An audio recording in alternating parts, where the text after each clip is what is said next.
మరి లేకపోతే 3 కోట్లు సంపాదించింది, ఇప్పుడు 1009 కోట్లు సంపాదించాలని అఫర్మేషన్ ఇట్లా మంత్రం ఎత్తారు కదా, వైబ్రేషన్ ఊగుతుంటుంది కదా, మనం అన్న హ్యాపీగా మనం లవ్ చేయాలి బాటిల్ని. ఓకేనా, రైట్. గాజు బాటిలే మిత్రమా, ప్లాస్టిక్ కాదు. దాని తర్వాత ఇదిగో ఈ స్టిక్కర్స్ కావాలనుకుంటే నేరుగా ఆఫీస్కి వచ్చి తీసుకోండి. ఇవే మా యొక్క ఆఫీస్లో చాలా తక్కువ ధర, 1000 రూపాయలు. ఎవరైనా భారతదేశంలో ఎక్కడైనా సరే కొరియర్ సర్వీస్ కావాలంటే రూపాయి దక్క 1600, 1599. ఇది తీసుకొని ఈ మ్యాజిక్ బాటిల్ స్టిక్కర్స్ ఉంటాయి, మళ్ళీ ఇంట్లోకి సంబంధించిన స్టిక్కర్స్ ఉంటాయి. ఇవన్నీ వీడియోలు చూస్తే మీకు అర్థమవుతుంది, ఫాలో చేయండి. ఇక ఈరోజు అక్షరం ఆయుధం, అక్షరం అమృతం.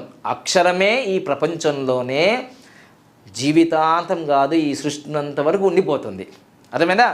అందుకోసమే చదువు అనేది వెలుగు అంటున్నాం కదా, చదువు వెలుగు అంటున్నాం కదా, అలానే ఈ అక్షరం కూడా చాలా వైబ్రేషన్ కలిగి ఉంటుంది. ఈరోజు నిన్ననేమో మనం చెప్పుకున్న ఏంటంటే ఏ లెటర్లో పేర్లు పెట్టుకుంటే ఎట్లుంటుందని చెప్పిన